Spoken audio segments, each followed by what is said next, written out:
Ja som bola riadna pionierka, aj zväzačka dokonca. To trošku chytilo, lebo som vlastne zažila revolúciu v prvom ročníku na gymnáziu. Takže ešte som chodila aj do mládeže. Ja som sa strašne ako do všetkého som sa motala. Ja som bola v speváckom klube, ja som bola v poľovníckom. Proste všetky krúžky, ktoré som mohla, ktoré boli na škole, tak som využívala.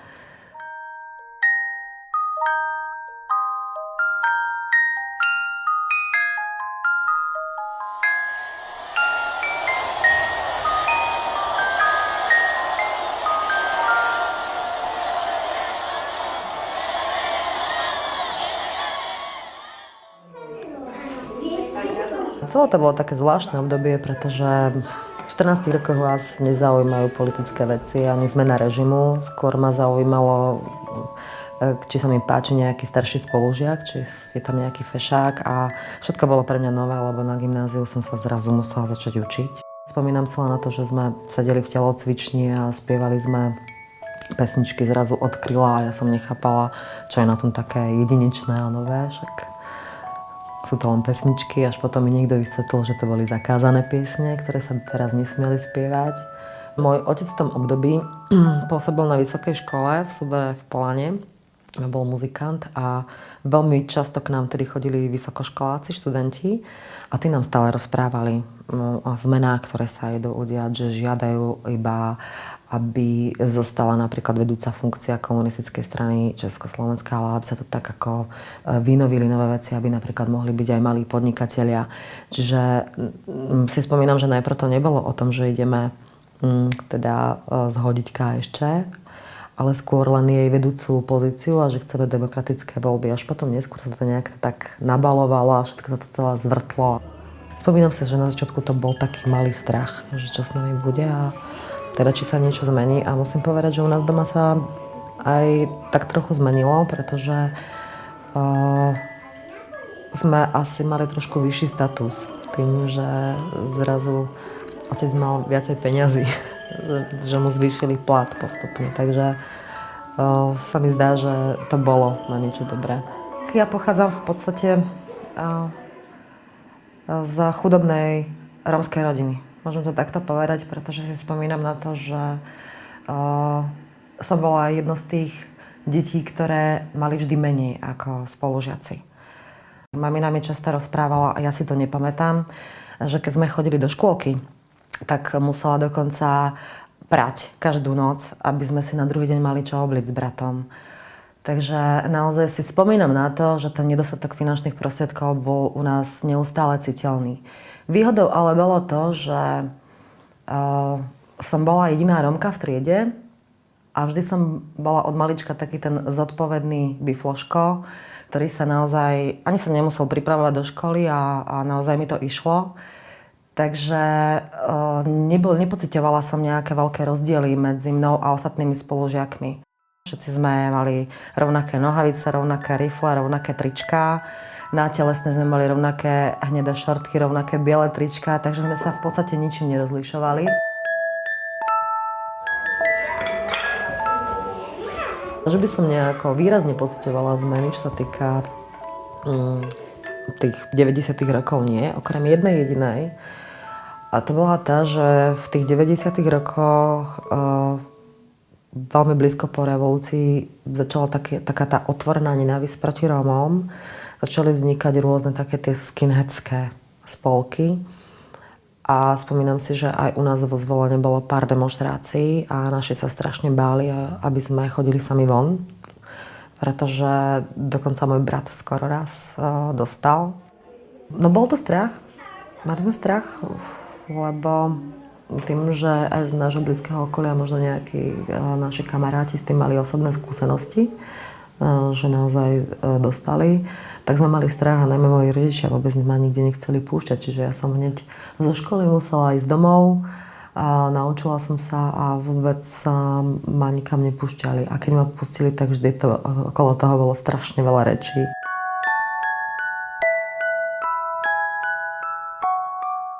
Pred 6 rokmi, keď som zakladala základnú umeleckú školu a Centrum voľného času tu vo Zvolene, Quo Vadis, tak som mala takú ideu, že založím multikultúrnu školu kde budú spolu chodiť aj Rómovia a nerómovia a rómsky talent tých detí, ktoré budeme podporovať zadarmo, budeme propagovať.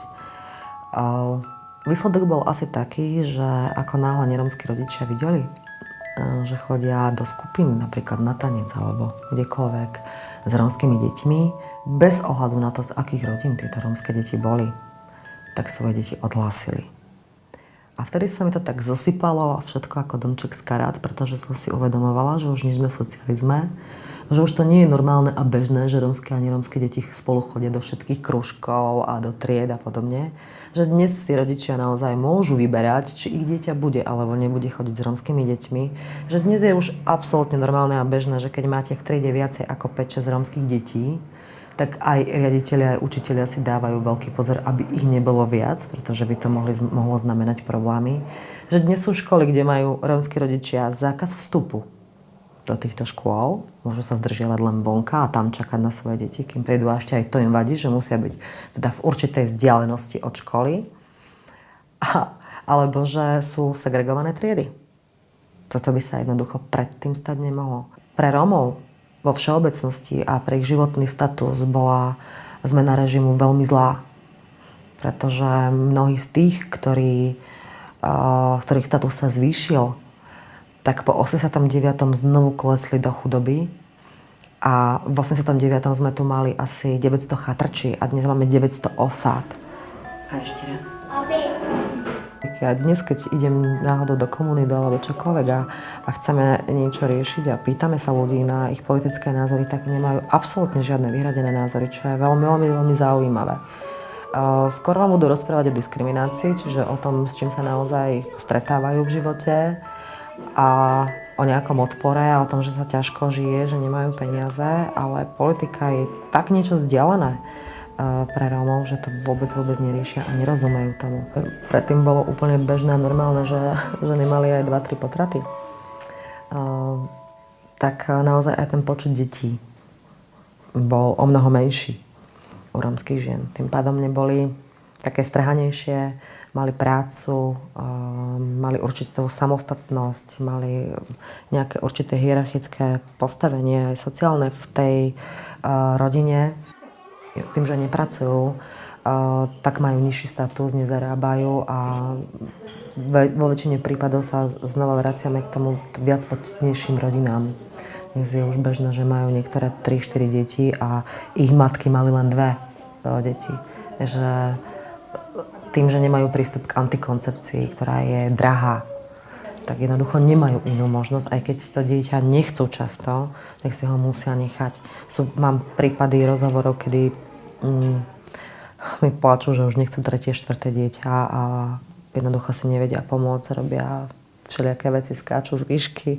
Je to ako v stredoveku, to niekedy pripadá. Ale nemôžu sa rozhodnúť slobodne, či chcú alebo nechcú dieťa, pretože autorita muža je rovnako vysoká ako predtým a jednoducho v rómskych, najmä segregovaných a separovaných, teraz hovorím samozrejme nie o integrovaných Rómoch, ale o tých chudobnejších Rómoch, tak tam keď muž rozhodne, tak to musí platiť. Život bol taký istejší, pretože sme vedeli, že aj naši mi hovorili, že keď si nájdem prácu, keď budem veľká, tak dostanem byt a dostanem prácu, ktorú budem chcieť a budem mať stály príjem. Bola to istota niečoho, čo dnes už v podstate nemáte, pretože dnes máte len tú jedinú istotu, že raz zomriete a všetky ostatné istoty sú preč. Pretože nech máte aj doktorát alebo aj vysokú školu, tak sa vám veľmi ľahko môže stať, že si tú prácu nenájdete. No a samozrejme tie obchody, to sa zmenilo. Máte samé Európa, shopping center, Tesco, všetko je hypermarket. Tie malé obchodíky, kde ste našli také tie vzácne veci, tak to už v podstate nie je. Taká tá súdržnosť, viete, keď som vošla do nejakých potravín, všetci ma poznali. Bolo bežné, že sme sa všetci porozprávali, že sme sa pozdravili, že sme sa tam stretli niektoré rodiny. Dneska vedete do veľkého supermarketu a je to veľké inkognito. Všade na vás striehnú, idete si kúpiť jednu vec a vidíte s plným košíkom, lebo to je v akcii, tamto je v akcii a vlastne toto potrebujem, ani som o tom nevedela. Je to iný svet, taký viac konzumný. Pre mňa je to fakt o tej slobode, o tom, že môžem vycestovať von, že sa môžem pozrieť do iných škôl, že môžem vidieť svet, že tu nie som uzavretá, že ma nikto nekontroluje, čo nikde napíšem. Že keď napíšem blog, tak síce je tam plno zlých komentárov, ale môžem to napísať. Že ma nikto za to nezavrie za moje názory, ktoré mám, ktoré sú možno iné ako 10% ľudí, ktorí má. Toto je to dôležité, bez čoho by som nemohla ja osobne žiť. Raz mi moja učiteľka povedala, ak je tvoj ocko v KSČ, tak sa na vysokú školu určite dostaneš. Takže by som asi vyštudovala právo a mohla by som robiť niekde právničku, ale určite by som nemala možnosť vybrať si teda zmenu povolania akúkoľvek a robiť, čo chcem. Asi tá demokracia je určite potrebná. Som o tom presvedčená, že to má aj svoje výhody. Ak nemáte slobodu, tak vlastne nežijete.